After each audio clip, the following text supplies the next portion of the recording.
Conscientia team. Welcome you all to the Talks and Lectures series. For our third talk, I am glad to introduce Mr. Sahadevan sir, who is a pioneer in material characterization techniques. Sir started his career as an electronics engineer and then moved into the biomedical field, finally doing great advances in the field of material characterization. He has a patent on discovery of a polymer, if I have said so correctly, and he's also a peer reviewer for one of the major journals of material characterization. So without further ado, I would like to invite Mr. Sahadevan for the lecture. Thank you, Moon, for this fabulous introduction. The crowd here is, we are expecting more students.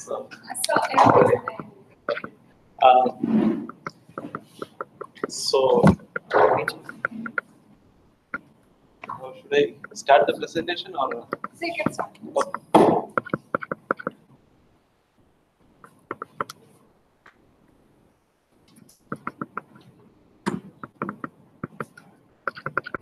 Okay. Hope you're all having some background on engineering, science. Okay. Before starting, I just want to ask you about some safety. Because any discussion we start with something related to safety. Okay. So, what is the percentage of oxygen in this? Right answer. Okay, how much it can go low to survive? No, that is feet, percentage level. 10%. Okay, random number. Okay. Okay, see, why I am just starting with the safety conduct in this other culture. Any meeting should start with the safety. So I just want to share that if the oxygen level goes down, okay, up to 70%, okay, there is not much of effect on it. But if it goes further down, okay, your brain do not get sufficient oxygen, and you cannot stand straight. So you sit, and further, if you continue keeping your head above, it will be a serious consequence that when you get a stroke.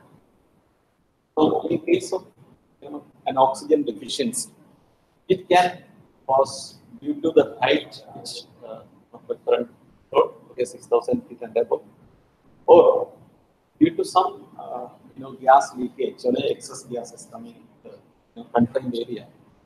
Then first you have to give enough oxygen because the blood supply has to break with enough oxygen.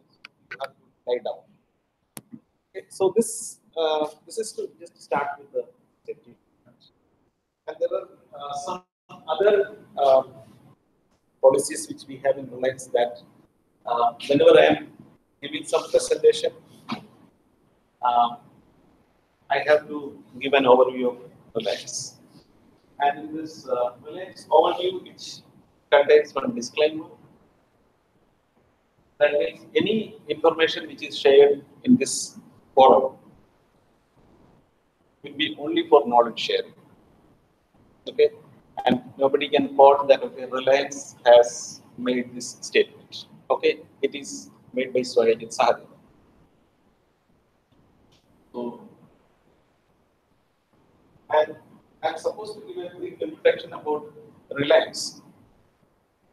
That it started in 1966.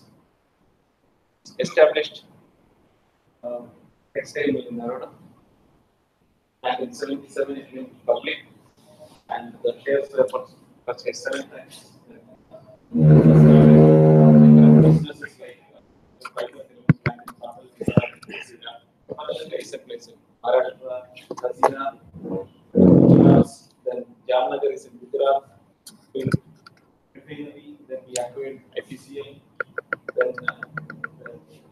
refinery against the KGV6, that is Krishna Godavari, Irvine 6 gas production. Exploration started. Then we started, other business, PTA plant for the gas. Then J3 in progress, which is 2017. Looking at the business numbers, which is it's a $51 million company. That is 3.3 lakhs crores, and then annual profit net profit of 20 million. That is 28,000 crores. And the businesses which are training in marketing, which we buy crude and then we refine it and sell it to domestic market as well as export. Then we have a petrochemical, because when the naphtha comes, it is cracked and we make this polypropylene, polyethylene, polyester. And then we have a digital service, that is Geo. Everyone knows, recently, maybe 1.5 years back, it is launched. Then exploration production is probably about Krishna Godavari Basin. We have exploration. The media entertainment network 18 is the channel which is owned by Reliance. And we have a corporate social service, CSR, which we spent 74 crore last 2 years, and it is mainly used for rural transformation, healthcare, education, and sports. We have a not audible. Since I thought actually it's live casted, so for that purpose.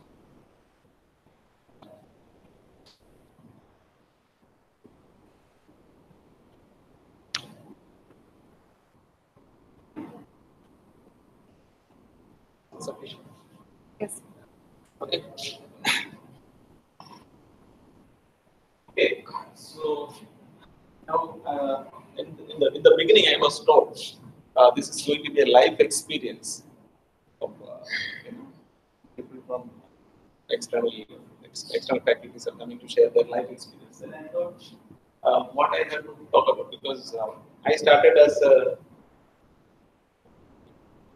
electronics engineer. I completed my engineering in electronics and communication from Many College of Engineering. At that time, there were only 7 engineering colleges in Kerala. There were only 7. And from there, completing my engineering, I joined as a biomedical engineering trainee at Suchitra Institute of Medical Science in Trivandrum. After completing my internship, I moved to Kasima Hospital, Calicut as a biomedical engineer. Then from there, I moved to Mumbai, working with some of the instrumentation and the biomedical instrument engineering companies. Service engineer, summer support engineer, and then I moved to PA Instruments in Bangalore, 99. There I was working as a product support engineer, where I used to go and do experiments with the thermal analysis. And then GE started their R&D center in Bangalore, and I supplied a few instruments. Almost all thermal rheology instruments were supplied by GE. There were not many specialists in that area at that time, so they asked me to join Reliance. GE. Then I started working as a scientist. There I was primarily supporting the characterization of materials of mostly polymers and some metals. But primarily that division was known as GE Plastics. Okay, our division was GE Plastics, and in 2007 it was sold to SABIC Polymers. And by that time, there was Reliance started a R&D center.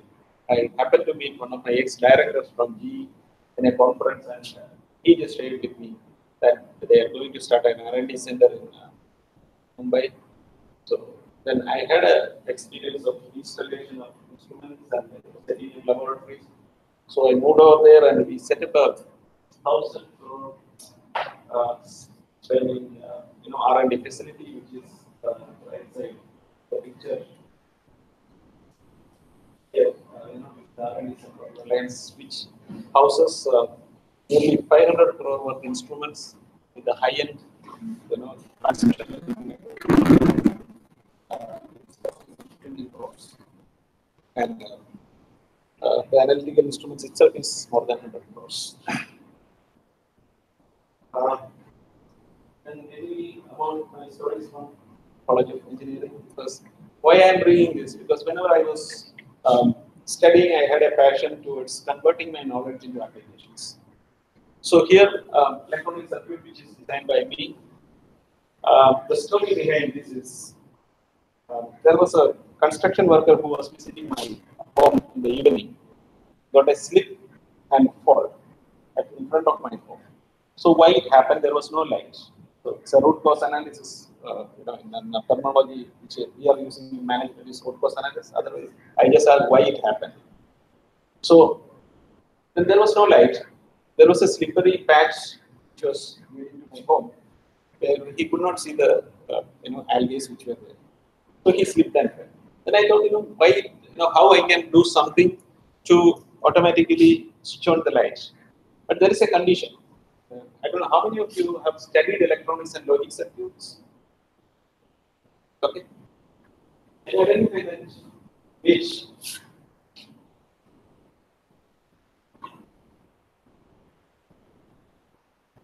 Which? I think so. Yes, right. It's an exclusive OR gate.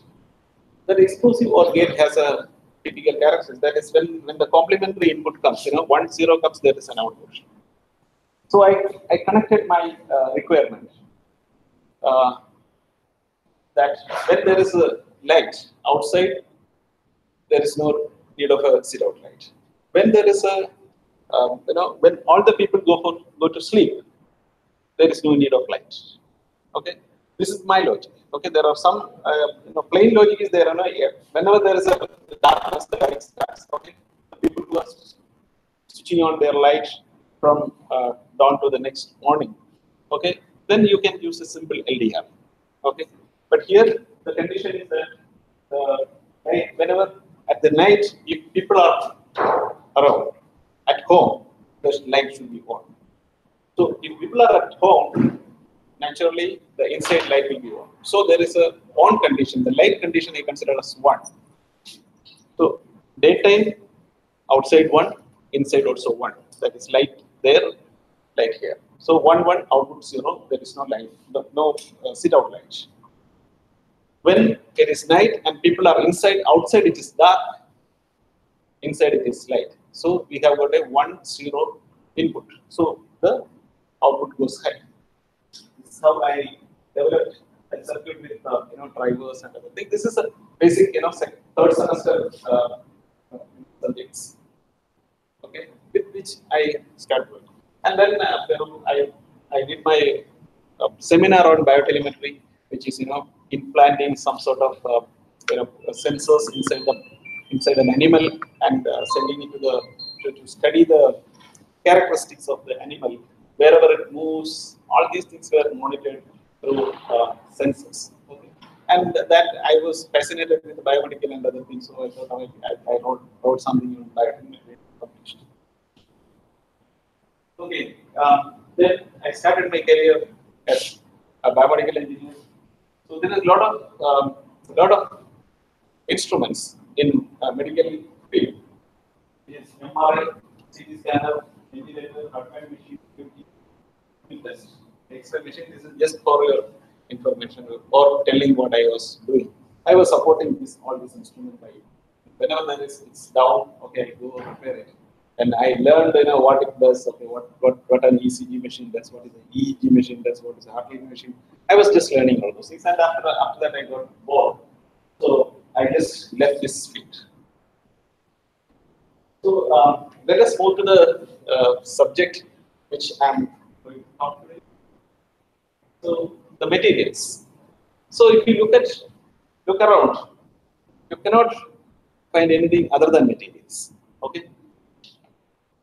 So it's a fascinating world, and it comes from nature, then animals, plants, and man-made materials. So when we are talking about materials, I'm going to explain more on man-made material and then more into plastics. So type of materials for common man's understanding. That can be metals, plastics, ceramics, fabrics, rubber, glass, which is covers almost everything which you see here and there. Okay, now plastic materials. How many of you have studied plastics, polymers? Okay. So can you relate something to what you studied from this chart? Okay. So what did you study in plastics, plastic engineering? Not exactly plastic engineering, but like types of polymer, man-made, human-made, how it's linked, cross-linked, thermosetting, thermoplastic, thermoplastic, thermosets. Okay. So you can answer, you can ask questions also. Because it's a small crowd, so that I can answer. Because if it is a big crowd, the time cannot be managed. Okay, so polymers are, totally classified as it's a soft material, soft polymers and hard polymers, which I will. Plastics. When it comes to plastics, thermoplastics, thermosetting plastics, alloys or blends.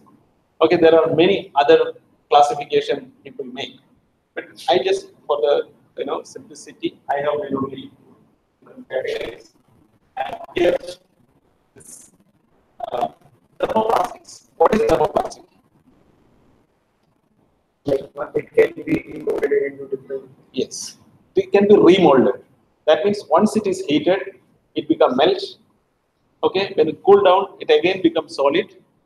Again you heat, you get another product. Okay, it is molten. So it can be recycled. But in case of thermosetting plastics, once it is heated or you allowed enough time, it's a time temperature effect is there. Okay, it become set, and then you cannot use it as the same as it was. Then again, when it comes to thermoplastics, it is divided into commodity thermoplastics and engineering thermoplastics. What is commodity thermoplastics? Any answers? 80% of the materials which you find as plastics are commodity thermoplastics. You go to the supermarket, you find mugs, buckets. High density, low density. No, More like it is PVC. different. It is PVC. high. Yeah, you find PVC, PE, PP, polypropylene, polyethylene, polymineral product. All these things are commodity thermoplastic. The reason why it is called commodity, it is in engineering terms, we can say that after 2 years nobody care about it. That's why it's commodity. The commodity, if you go to buy, you use it. But in case of engineering thermoplastic, that is not the case. The engineering thermoplastics are used for specific areas like automobile. You cannot change your vehicle, okay? But every 1 year, 2 years, okay, or few months. You only have to use the automobile for many years, 5 years, 10 years, 20 years. Appliances, okay, you talk about your simple electric iron to washing machine or TVs or anything, anywhere you will find plastic, this electronics, computers, laptops. Then aviation is your area, spacecraft, aircraft, and you can do more and more. Okay, now again going back to little basics on plastic, it can be a crystalline or amorphous. What is the difference between crystalline and amorphous? Pattern is crystalline. Huh? Pattern.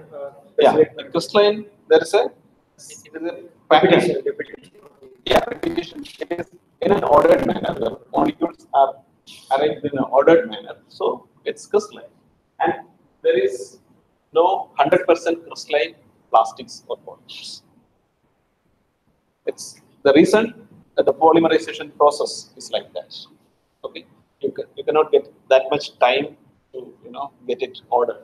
But highly crystalline polymers are there. Okay, which will have a very when you look at the melting point, you will find that it is it has a sharp melting point. Otherwise, polymer will have a broad melting point.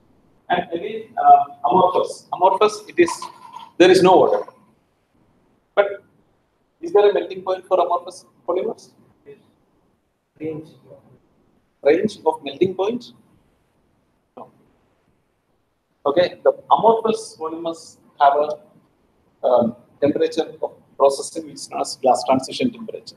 Okay, that it moves from a solid state to a semi-solid state. Okay, it becomes soft, and you apply pressure and temperature at higher temperature and pressure, you can mold it into any part. But in crystalline metal, there is a sharp melting point, after which it is amorphous. After the melting point, it becomes amorphous, and when it's cooled back, okay, it reorders and becomes again a crystalline polymer. Now, quickly going into the product development. We have made polymers. Okay, we have seen polymers. How the polymers are made? That is chemicals. Okay, you have chemicals, catalyst, conditions. All those things goes into a reactor, and from reactor you get polymer powder.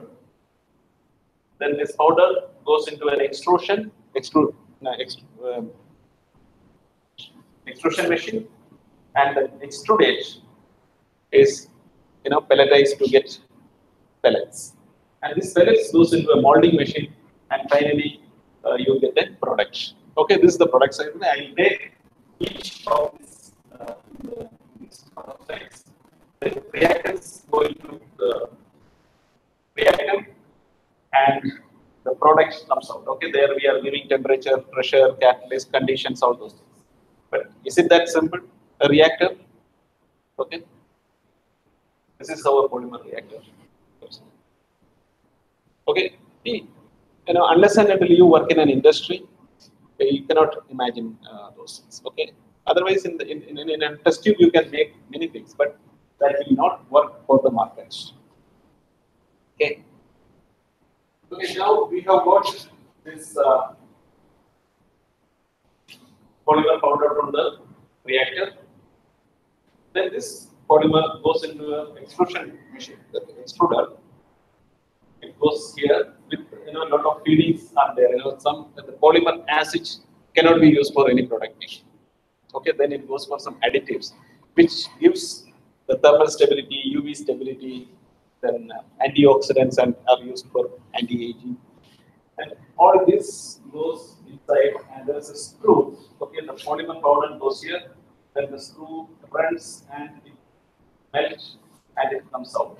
Okay, so if you don't pelletize it, it just accumulates like noodles. Okay, continuous noodles comes out of this. Okay, if you I don't know, have you seen an extrusion machine in somewhere?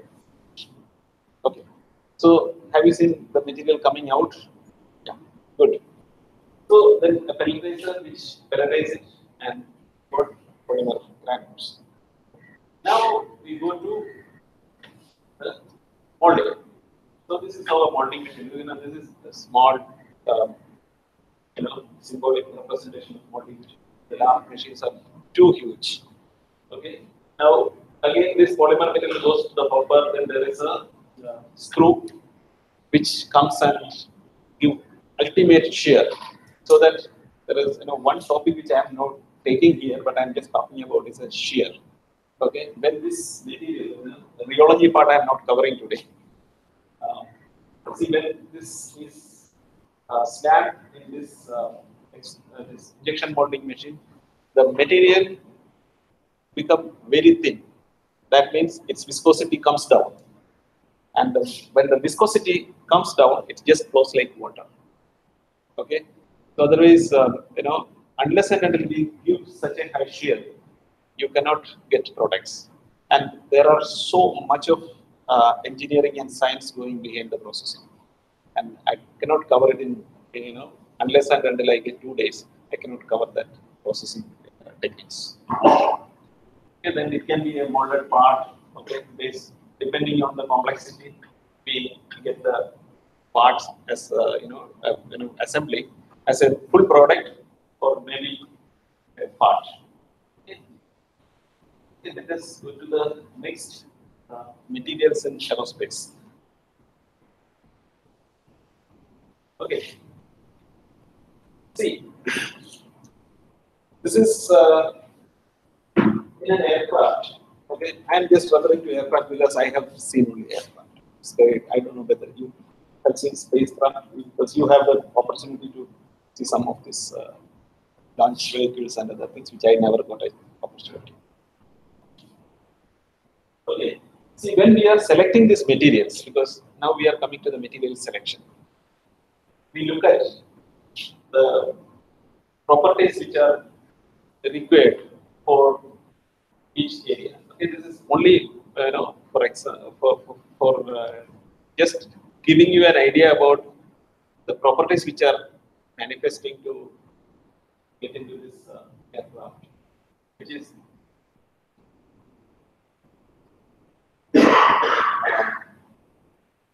it is a control system. You're looking at it should have the materials which are used in here.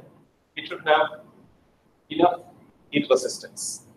Okay, the heat generated should not pass to other part of this aircraft, and then it should have electrostatic dissipation. Okay, whatever electrostatic force, the electrostatic generated should be dissipated, and it should be of lightweight because always the aircraft industry was looking for reducing the weight of material, and should be highly insulated. And if you look at the propulsion part, okay, there is a fatigue resistance. Fatigue is the repeated mechanical loading, vibrations. This gives it's a long-term mechanical testing. The wear resistance. Whenever there is a moving part, whether it is a gear or it is a peristaltic pump or gears, ball bearings, these are always keep on moving. And if you look at metal, it is heavy. And when you use plastics, it is light, but there is a where where tear and wear is very high in those plastics. Then fuel resistance. That means any plastic when you take, okay, that inherently not resistant to chemicals, not even for water for that matter, to certain plastics. Okay, if some plastic material come in contact with water, it's going to fail. Then BIC fluid resistance. Like, what are the environment at which this plastic material is going to work on? That is, see, the BIC fluid, I think it is glycol. Okay, when these plastic materials are coming in contact with this, parts, it's going to fail. So we have to take engineering measures or design the plastic, select the plastic such a way that which is chemically resistant.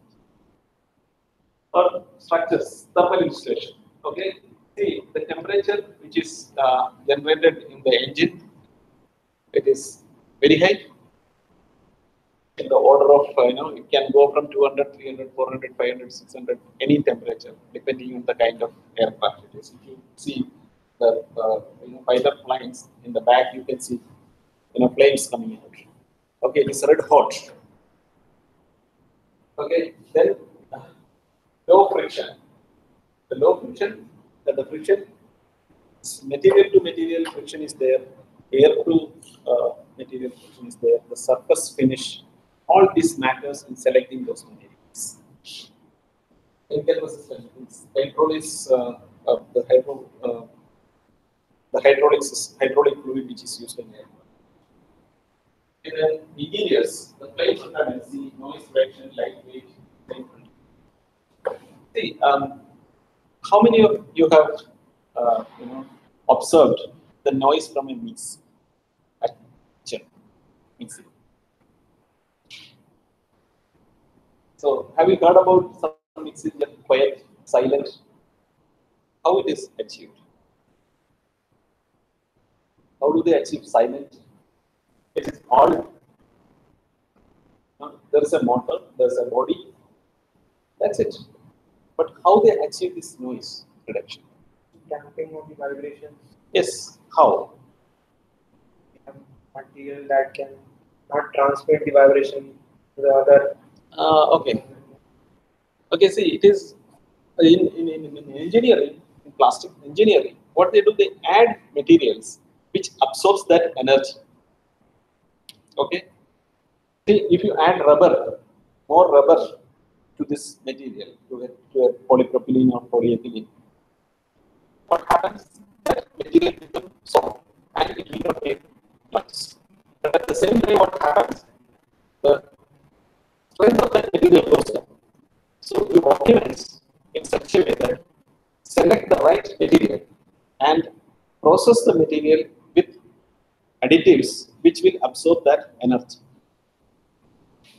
This noise reaction, flame retardancy. You know what happens when something catches fire? What all things happen when there is a fire incident? How fire is occurring? You get basic fire training in your courses. Basic fire training. You have heard about a lot of accidents, fire incidents which are happening due to short circuit, due to gas leak, due to say, a fuel leakage.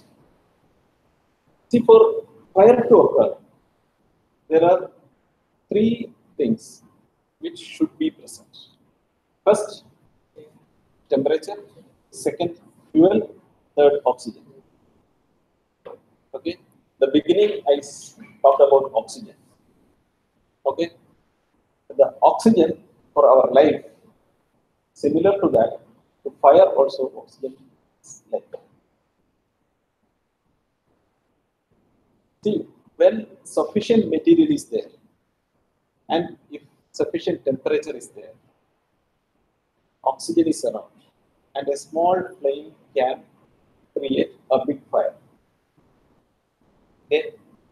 So, when we are selecting materials for aircraft interior, it should have a very low flame rating, because flame ratings are like how much time it takes to catch fire, and when it catches fire, okay, what are the consequences?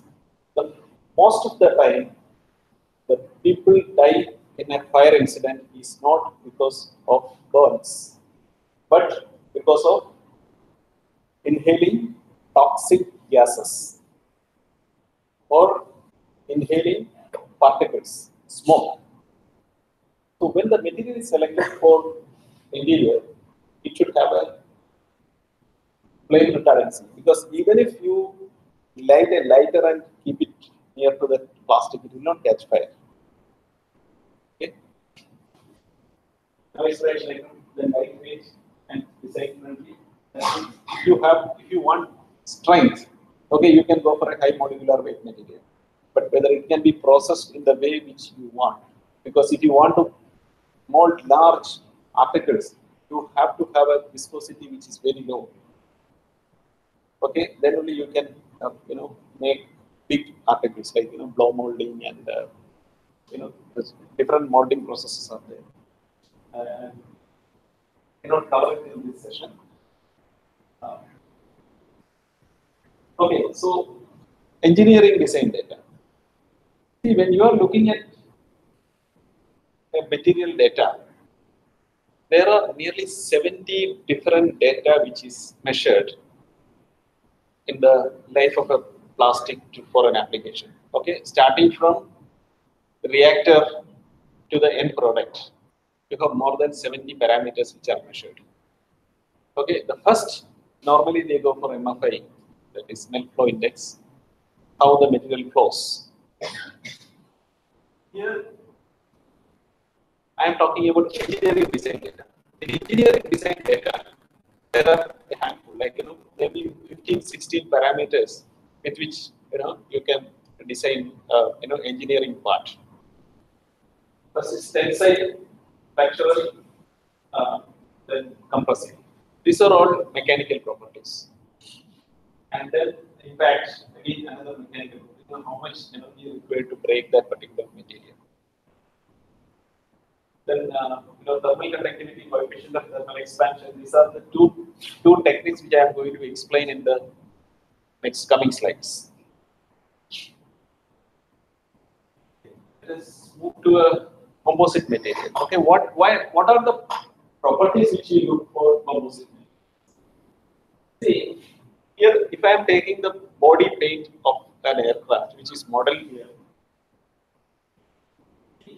you can find many parameters which is given here. CDE, coefficient of thermal expansion, heat capacity, density, thermal conductivity, ratio. All these are critical for designing that material. What happens if the CDE of one layer is very high? It is not going to stick. The moment the temperature variation happens, like an aircraft exterior is going to experience a temperature range between -42 all the way up to 50-60 degrees centigrade because it is traveling across the globe. So, if a material which is having a coefficient of thermal expansion very high, it will not fit into this. So, we have to measure the coefficient of thermal expansion. Then, heat capacity. The heat capacity is the heat energy required for raising that temperature. Okay, how it is going to absorb that energy. Then density is for lightweight application. Then thermal conductivity. Thermal conductivity of material, which depending on the structure, you have to design the material. In certain layers, you need to have high thermal conductivity, and in certain layers, you have less thermal. And then dense modulus, that is the P strength and then Poisson's ratio when it is stretched, how it is going to change the modulus. Okay, this is an example of various parameters, various properties which we look at, and then some of the materials which are used in aircraft. Acrylic. Okay, why acrylic is selected? The acrylic is selected because it's transparent. It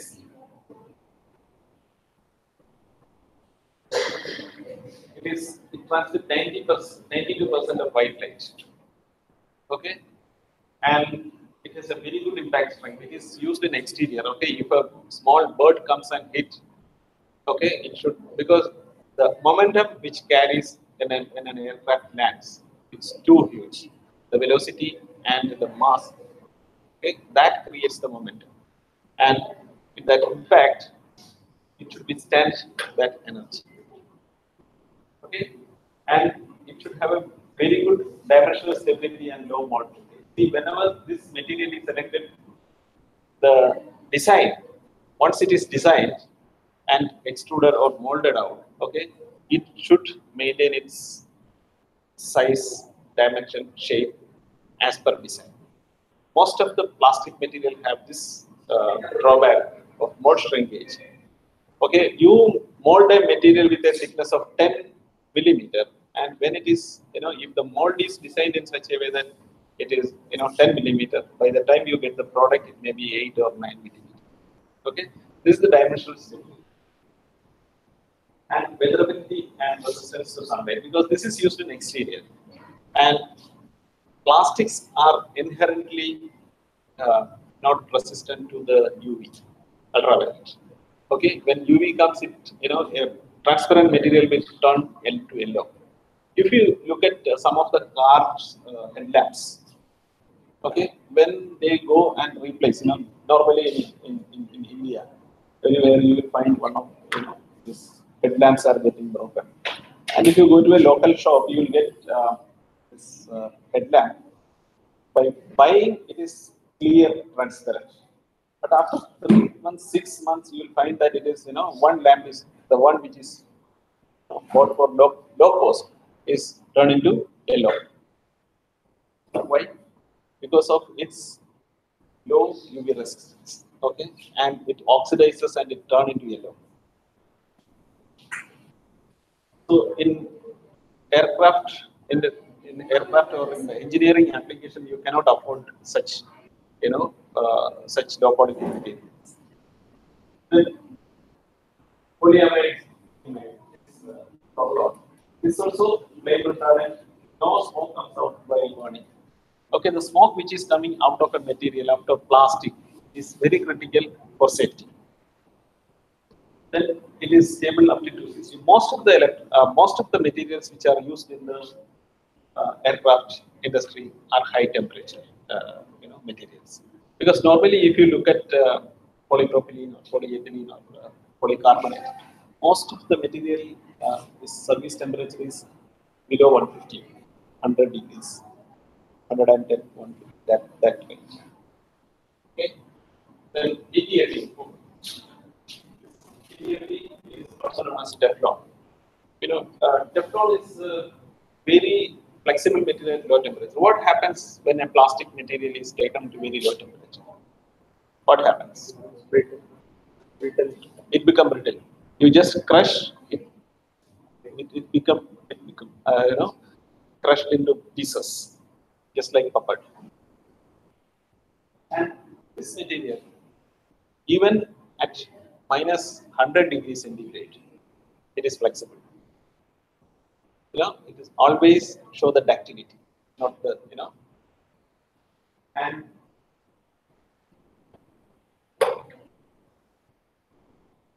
it is having a very low coefficient of friction because this is mostly used in the cable. The cable, bundles of cable are running through this aircraft, inside aircraft. Where if you want to, when you are pulling one wire, okay, adjacent wire, if it is having a high coefficient of friction, then it can tear the other cable. So it should be smoothly coming out from the. Then, of course, it is stable at high temperature. Yes, and very isn't really flammable. Because most of the material, the flammability. There is a company which is known as UL, Underwriters Laboratory. They certify this material for its flammability. Okay, so if you take any material here, okay, any plastic, even if I look at here somewhere, there it will be UL certified. Because you cannot sell this plastic for reputed industries without UL certification. The UL certification says this particular material is, having the flammability rating so and so. Then PEEK, which is it is almost a replacement for metal, and many instruments are using PEEK as the screws. We can make screws, nuts, bolts, pumps with PEEK. The reason it has an excellent chemical resistance properties. When almost everything, even if you put it in many acids, nothing will happen. That is the nature of PEEK. And its melting point is somewhere close to 400 degrees. And it has a very good shear resistance. It can be used as screws, because screw, when we are using, you are applying a force in the twisting manner, torsional force. Because the bulk property of this PEEK is excellent. And as usual, very low smoke and no toxic gas emission. Okay, these are the materials, because most of them are trademarks of many companies. I personally work with this metal. In polycarbonates, we have Lexan polycarbonate, Cadence, and DuPont Vestel. All these are, this company's, trademark products. Okay, now coming to the last session. Was 1 hour. Okay, I curtailed it. I had a lot of stuff to talk. Okay, I talked about some 70 properties which are if you look at broadly, it can be classified into mechanical properties, and in mechanical properties itself there is a short-term property and a long-term property. What is short-term? It is instant. You can conduct that experiment in a very short duration, or if the material is going to undergo condition which is short in nature. Okay, and there are long-term properties like weathering. If a material is exposed to the outside condition, the measurement is long-term. The property which is to be measured is long-term because we do not know how many years this material is going to be exposed to the sunlight. Okay, that is weathering. This is a long-term property. Then here, creep, stress relaxation, fatigue. Three properties like if it is under stress, okay, if it is loaded and kept it for some time. Example, the bushes which are, I don't think here any chairs will have bushes. Okay, these bushes, every time these bushes are getting loaded, its own weight plus the human weight, whomsoever is sitting there. So we have to look at the creep properties of that material. How we constantly load the sample and see how it elongates, how the material elongates or compress or twist. Okay, the continuous force which is applied. It is long term. And fatigue property, cyclic vibrations. Okay, an engine, as long as it runs, this material is going to undergo the fatigue. These are long term. Then flexural properties, compressive properties. See where it is being applied, where the material is being applied. See, look at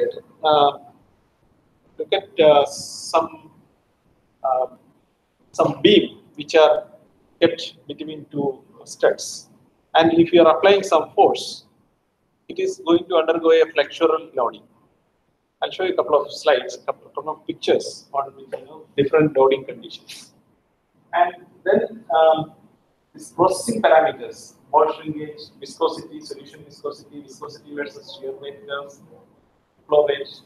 These are all simple, MFI, MFR. These are all simple measurements. But looking at this creep measurement or fatigue measurement, which is very complex.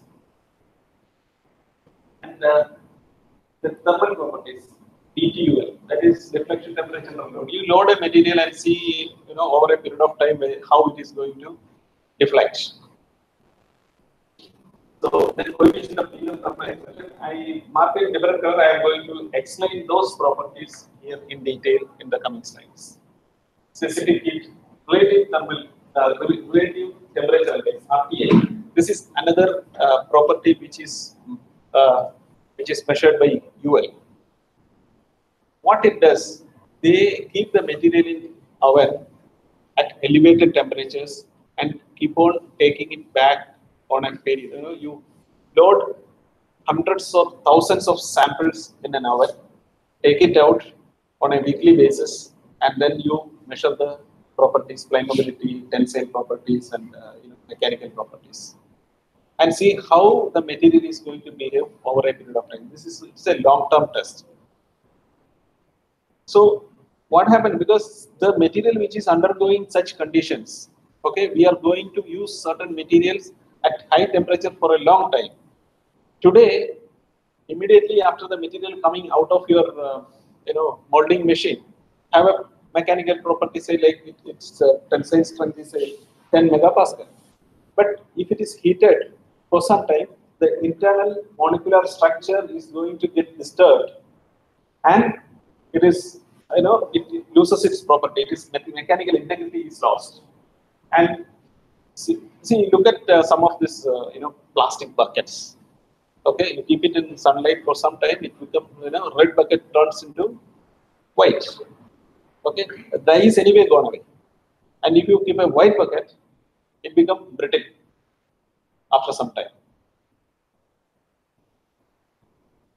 Okay, so then electrical properties, because a lot of materials which are coming in contact with electricity, then dielectric constants, polyol resistivity, surface resistivity, all these parameters, because see the cable which is carrying the current should not get shorted with the adjacent cable because of the electrical conductivity of plastic material which is used in between. Okay, see this this is too huge, and if these two slides itself could be, a semester full of topic. Okay, you can have a full semester for covering mechanical and these properties of materials, studying how it is measured and where it is applied. Okay, this mechanical properties of polymers. Have you seen this? Okay. Have you seen this machine? What is it known as? Huh? UTM. Why it is called UTM? Yes. It is universal, universal mechanical testing machine. UTM. Because it can be used for tensile properties measurement, flexural property measurement, and compressive property.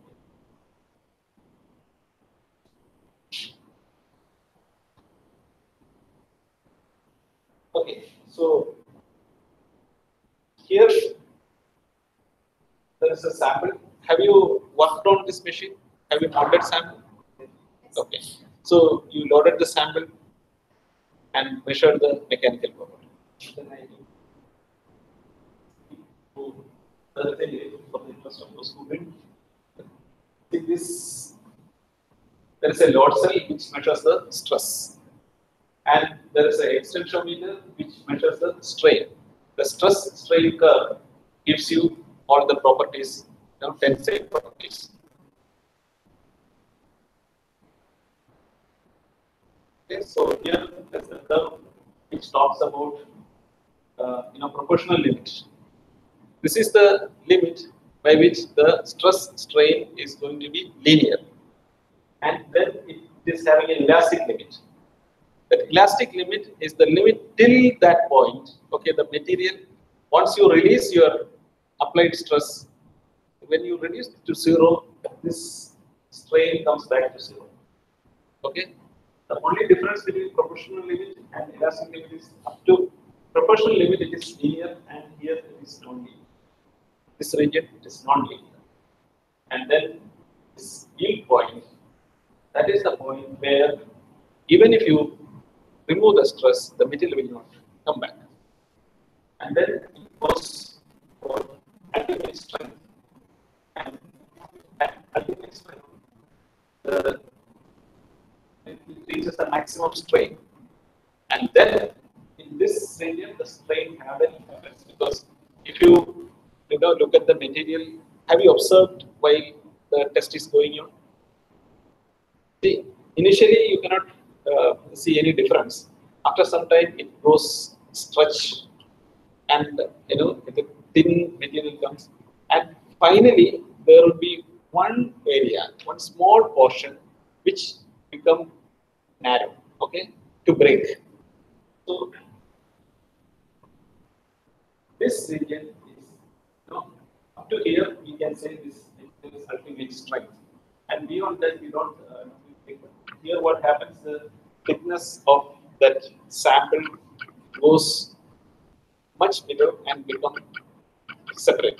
Those two pieces getting separate. And again, what we get from this pressure, okay, whether the material is brittle or ductile. The material which is elastic and then it directly go to a brittle failure. If you, the example is glass. If you take a glass piece and try to measure, you will get this type of curve. Okay, many polymers also there. I will show you one of them. And then this area under this shows the strength of that material. Okay, and to understand the yield point, okay, if you take the paste and apply some stress, okay, it doesn't come out. And if you apply more stress, it's come out. When the yield point crosses, it starts flowing out. Okay, the press which you are giving, okay, that is the stress. And after that, even if you release it, it will not go back. Okay, if you just to understand the modulus and strength, is see, look at the modulus of pencil and a chalk piece. This is made of wood, and this is our chalk powder. Okay. If you look at the slope, it is the same. So the modulus is same, but the strength is the area below the curve. So pencil have a more strength. So this property is used in not only in mechanical, civil, everywhere. Okay, strength of materials are calculated whether it is compressive or it is flexural or it is tensile is measured from. Okay, and different type of curves, material, how it behaves in elongation, how it elongates, and this is a two-dimensional material, elastomer. Keep on going because all the curves cannot be placed in one scale, so there is a breakage. Okay. In other ways, flexural strength, tensile strength, compressive strength is represented like this. Okay. So where you are going to use the material? Okay. If the material is going to be used between two studs as a B, you have to look at the draw strength. Okay. Just simple, the material. Suppose you put the PCBs. I don't know how many people are electronic enthusiasts in this group. Okay. So you do some assemblies. When you do some assemblies, okay, you have to understand the kind of materials and what is the kind of force which you are applying on it. See, in the when you are fixing the screws of certain boards or materials, how much you can tight? There should be a limit. Okay, if you tight more, depending on its compressive strength of the material and the structure of the whole assembly, there could be a failure. Okay, that is where you should understand these properties right spirit. Okay, so this the same modulus, but when the load goes up, it goes down. That is, modulus is the resistance for deformation. But if the low modulus material, it also the modulus is explained here in two different occasions. Okay, low modulus material, same modulus material, when the load is more, it again cannot withstand. Okay, now thermal conductivity. See, thermal conductivity is a measure which is very critical for aircraft application, as I told you earlier. In the control section or the part which are connected to the near to the engine, there's a lot of heat generated, and how to prevent the heat coming into the other areas. You have to have material with appropriate thermal conductivity. In certain areas, you need to have thermally conductive material to dissipate the heat from that. Okay, you have a cooling fan, and if your if your material is not dissipating heat to that side, okay, you are going to you are getting into a failure mode. And the simple example is electric iron. Okay, if you have a material with a high thermal conductivity which is used, what happens? Initially, nothing will happen. Okay, but after some time you cannot use it because the heat in the plate is getting transferred to this plastic material. Okay, so you have to have a material with very low thermal conductivity for designing this material. This portion of that applies. Okay. And in practically this thermal conductivity in process engineering, because in any other part, okay, we can just measure the thermal conductivity with the various techniques. But here I am just talking about a technique by which we measure the thermal conductivity. There is a thermal conductivity probe which is having a heat flux sensor, and it goes into a molten material and it is sealed, and we apply pressure and increase the temperature. Okay. At various temperature and pressure, we get the thermal conductivity of that. This is an instrument made by one company who makes this instrument, and this data is used for mold flow analysis. This mold flow analysis. Have you studied mold flow analysis?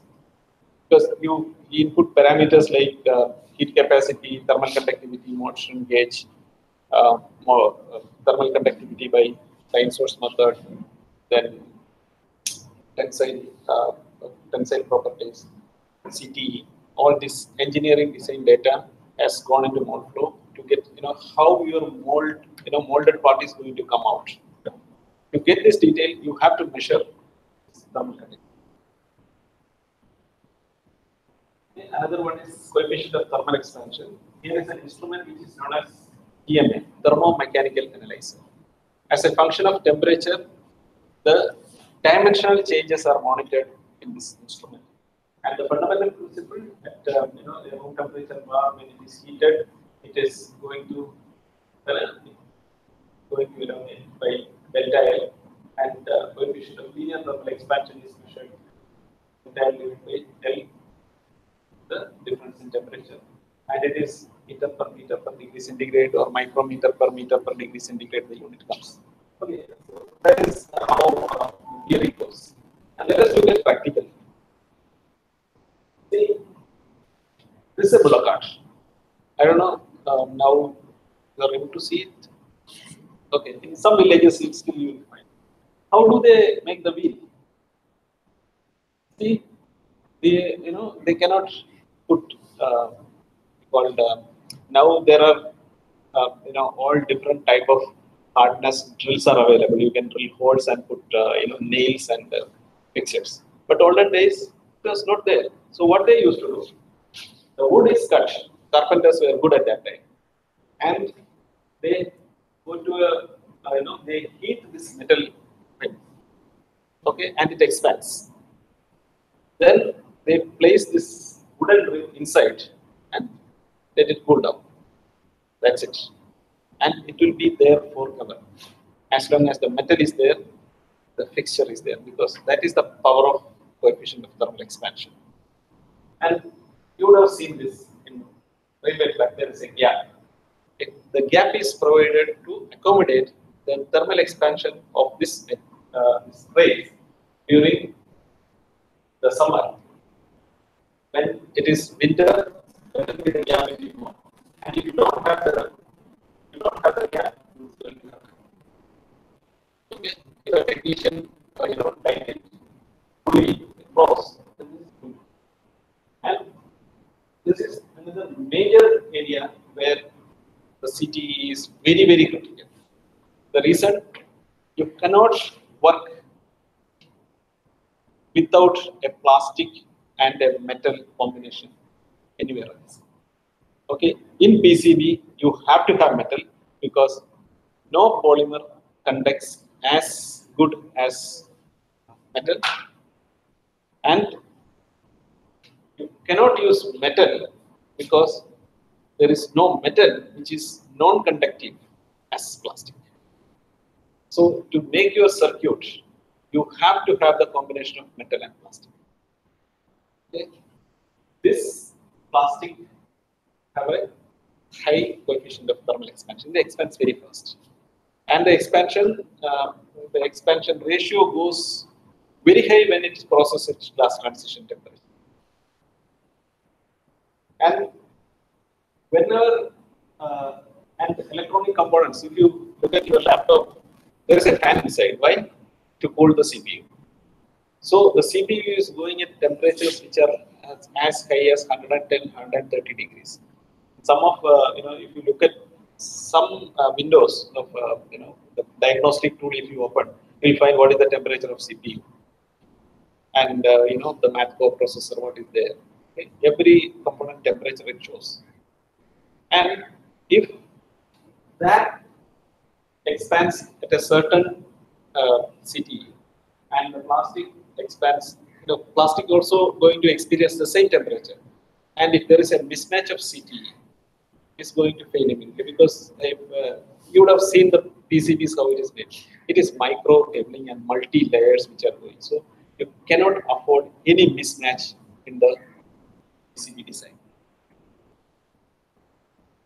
Okay, this is how it is measured. Because there is a sample, there is a quartz stage and quartz probe. Why quartz? That is the least, dimensionally the most stable material. Okay, so if this do not contribute much of expansion, but only the sample contributes the expansion measure. And the principle by which it works here, there is a sample, there is a node which is connected, okay, and here is an inductive transducer. This is LVDT. What is LVDT? Linear variable differential transducer or transformer. Okay, so when that moves up and down, it measures the change in dimension. And this is, if you look at the change in dimensions are in micrometers, that is 10 raised to -6. And here the sample is given in millimeters. And it's almost 1,000 times it has to measure. So that is why this transducer is used. And normally the CTE is reported from -14 to +14 in a data sheet. The reason that is the region in which most of this aircraft operates. Okay, again, it moves from India to Africa, Europe to America to ports. So it is going to experience that temperature. So always exterior material use this -14 to +14 as a data point.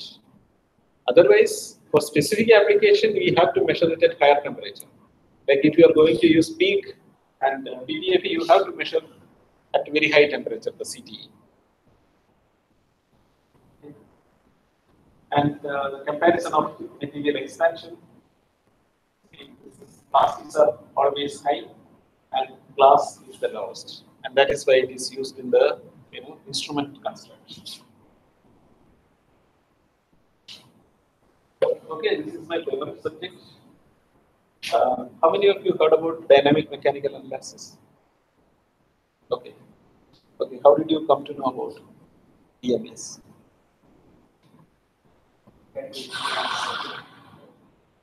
Yeah. Okay. Have you seen this instrument? Which one? Okay. Different makes are there. Perkinel, TA instruments, Narlikar, so many different instruments. Anyway, it's a versatile instrument, and this is the one instrument which gives the mechanical properties for a product as well as the molecule. See, mostly material characterization is used for structure property correlation. The structure property correlation is the molecular structure as well as product structure. Okay, so this instrument which talks about the transition temperatures. Okay, when we are talking about transition temperatures, the transition temperature is contributed by the molecule. And polymers having a backbone, then branches. So any change in branches contribute to a transition that is known as beta transition. And the alpha transition is the transition where which the processing parameter is determined. The effect of crystallinity on glass transition. See, by doing dynamic mechanical analysis, we can differentiate different crystallinity of material as a function of its glass transition. Because I have to go much deeper into the chemistry side on semi-crystalline polymers to make you understand in a deeper way.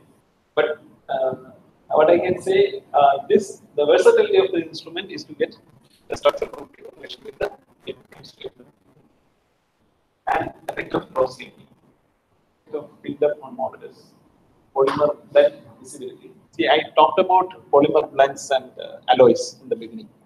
So when you are mixing two material, okay, whether it is really mixed or it is standing as two separate material, okay, that can be measured by, because when two materials are mixed, suppose you have a material with a glass transition temperature of 100 degree and 150 degree. If it is 100% visible, you should get a glass transition of the blend in between 100 and 150. But normally, which instrument is used to measure glass transition temperature? Tipping point. Okay, not TGA. There are instruments which is coming as DSC and TGA together. Okay, DSC, TGA together there is an instrument. But otherwise, normally we use DSC, differential scanning calorimetry. Okay, that is not as sensitive as DMA. So there you may not find the real transitions. But in DMA, which can pick up even minute transitions which are happening due to the branches of the molecule. Okay, that is where the visibility of a polymer blend can be clearly seen by using DMA analysis. Then, at the same, the mechanical properties, whatever we talked in the earlier, which are all related to the unidirectional. But here, if you look at this, there is a force stress is applied both directions. Okay, sinusoidal stress is applied, and corresponding strain is monitored. So, as a function of temperature, frequency, and strain rate, we can measure the mechanical properties, and which gives you the next curve. And go to the next curve, then come back. See, here you get two modulus.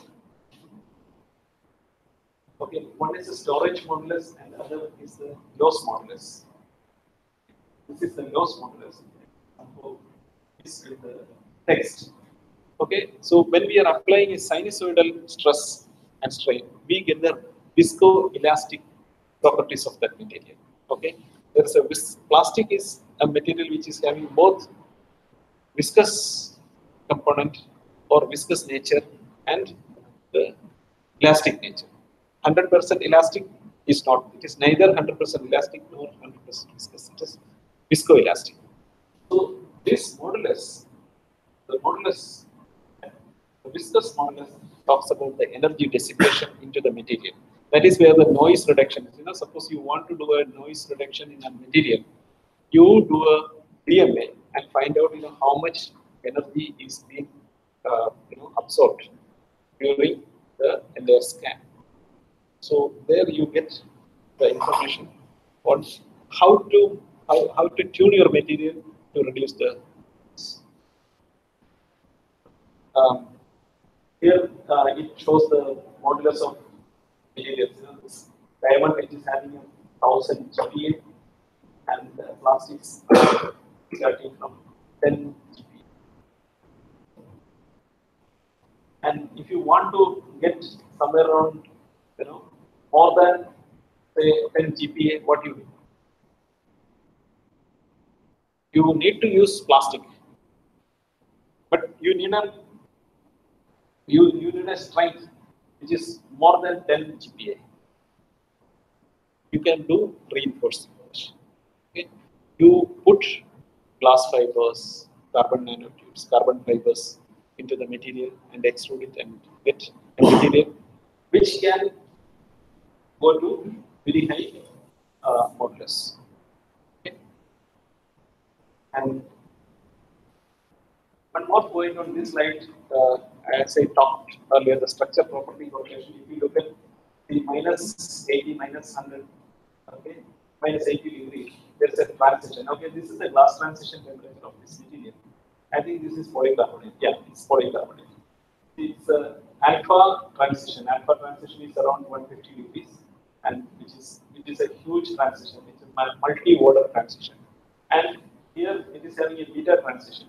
So if the material is being used for application, which is below 80 degrees, the modulus is different. Okay, elastic modulus is different.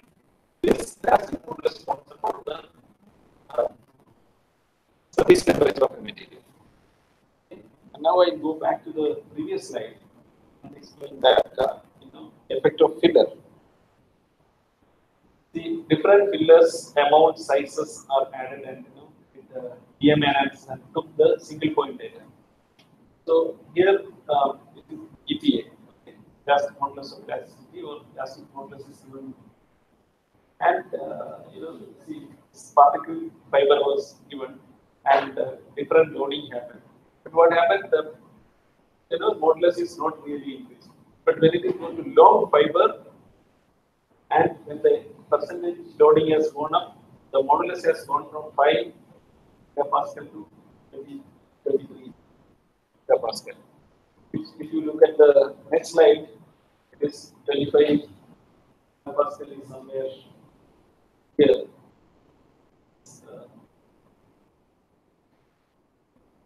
It's damage. Graphite or magnesium.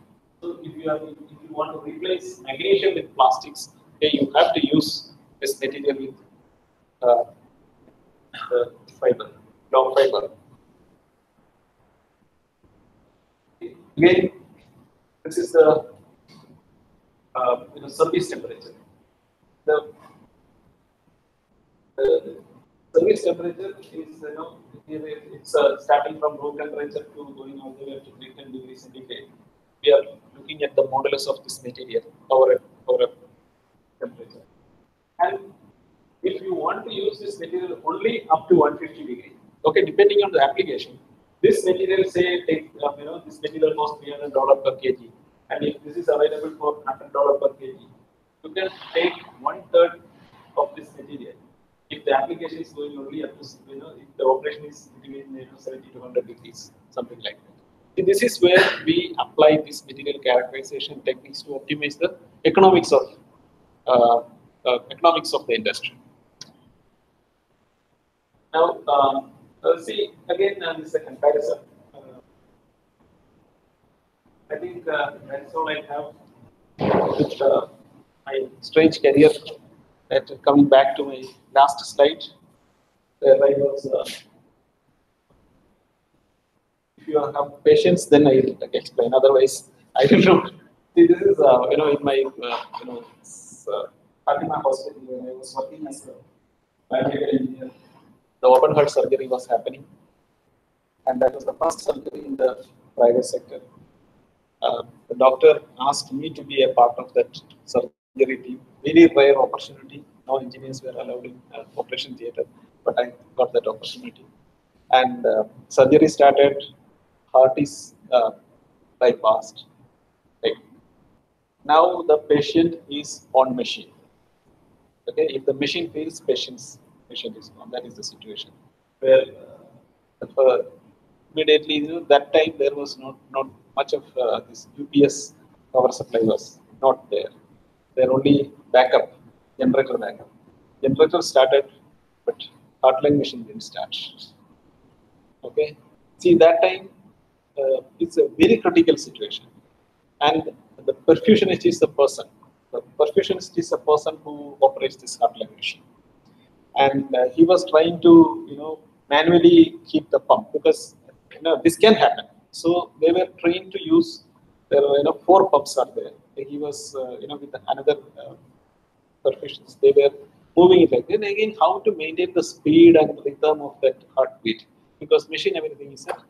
At that time, since the motor is not working, either it is a the motor is not DC motor.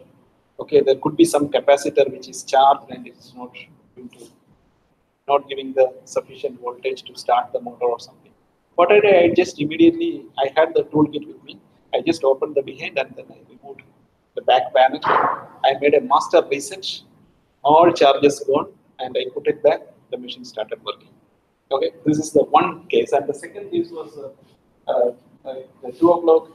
The ambulance came to the lodge where I was staying and told that there are 4 or 5 ventilators, and all the ventilators are connected to patients, and one ventilator is not working. And ventilator is an instrument which is used to assist the breathing. Okay, normally what happened when the ventilator goes down, one nurse.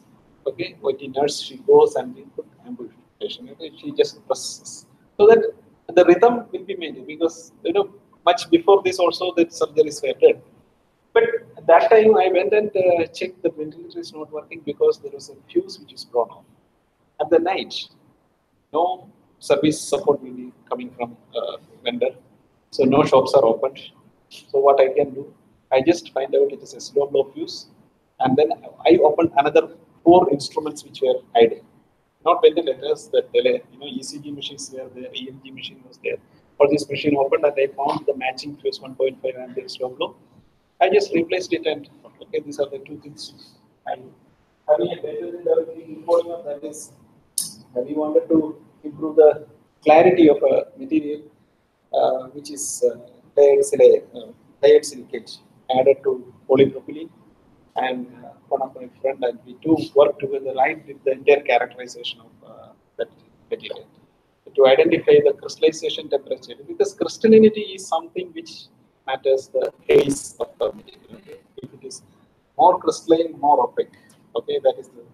So we removed the, we made the material to crystallize, not to crystallize that fast, and then we made a much clarified PP. That is what we got. And then publications, the 2 I showed you in my electronic circuit, when I was a student, then and the rest all related to material characterization is used for in the GE plastics, where I worked on thermal, rheology, mechanical, and those applications. We got a lot of opportunities. Working as a scientist, you get a lot of opportunity to publish papers.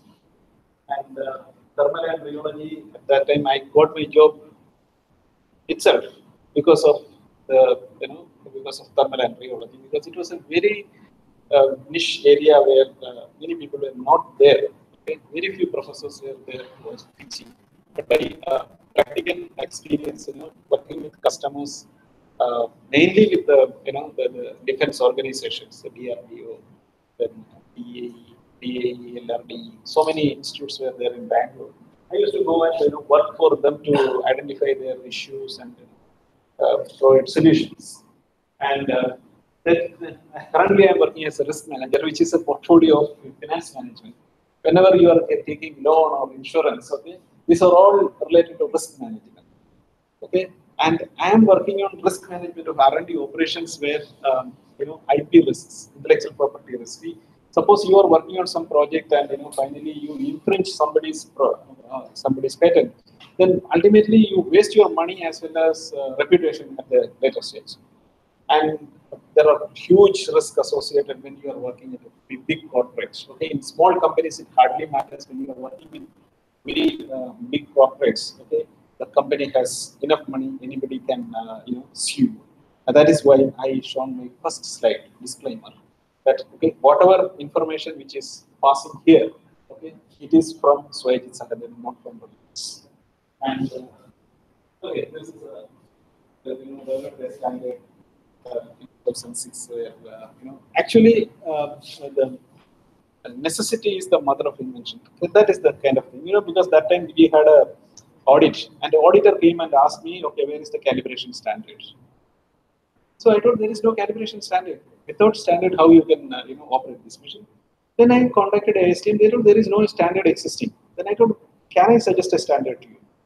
I wrote to IIST, telling that okay, this is the method by which we can calibrate this. The loss modulus of certain materials can be used as a standard. That is a reference. Okay, it is not a it is a conformance. It is not a calibration. When I got this recognition, that the next time the auditor didn't have any words.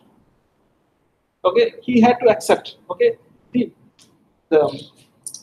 in this R&D operations, the competency makes a lot of difference. Okay, when the regulatory body versus scientific community. Okay, the scientific community is the competency is sufficient enough. We can defend any of this regulatory requirements.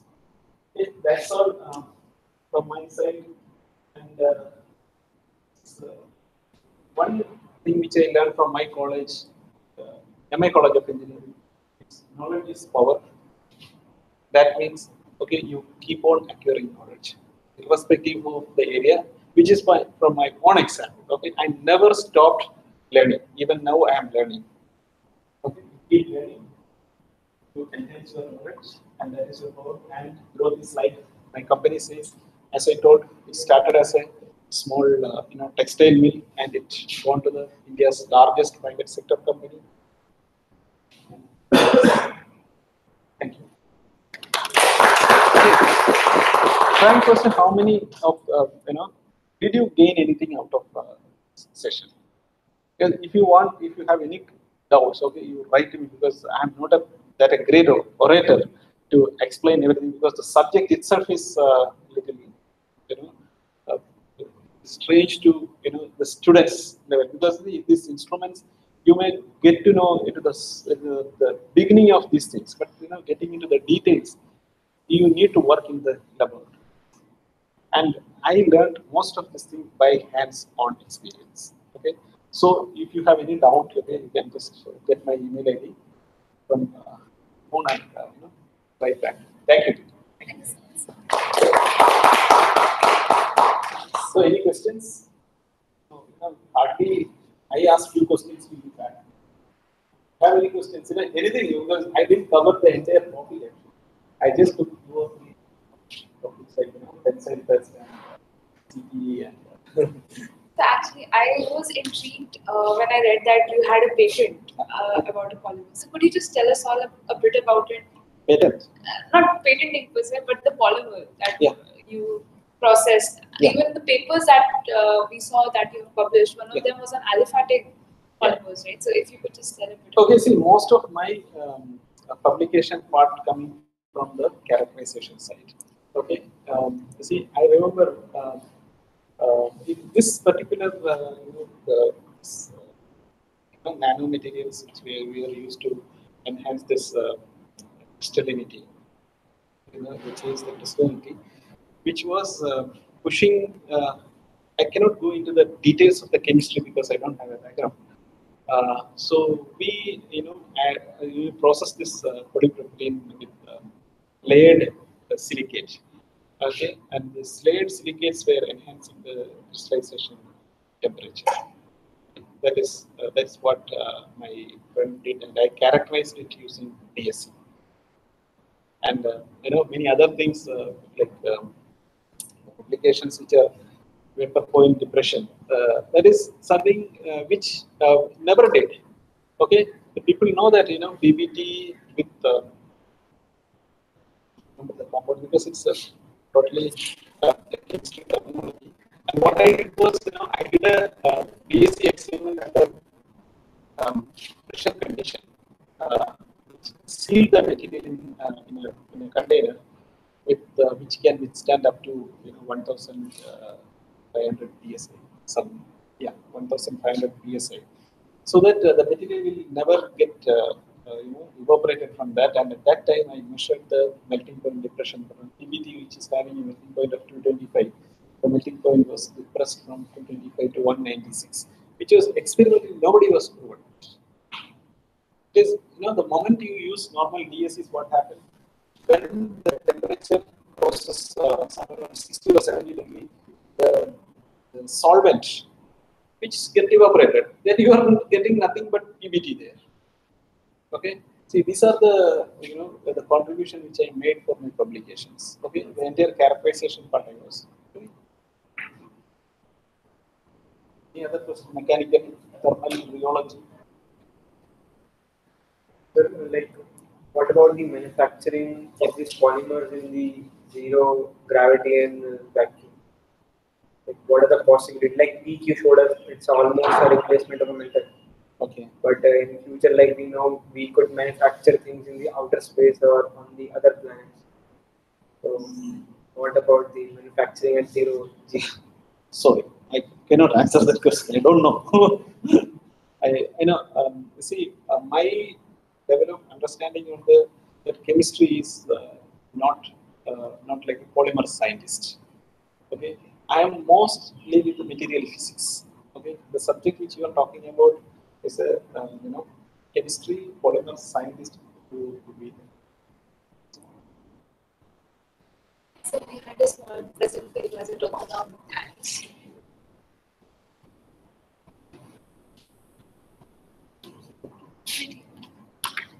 So one of our artists in our batch. Oh. Made this. Thank you so much.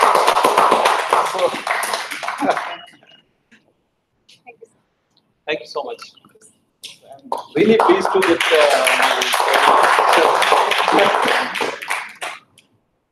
somebody get into Facebook or We just Googled. Google search, okay? Because I am not in this social media. I have LinkedIn, and that is rarely looked into. Facebook, I don't get into. Thank you. Thanks so much.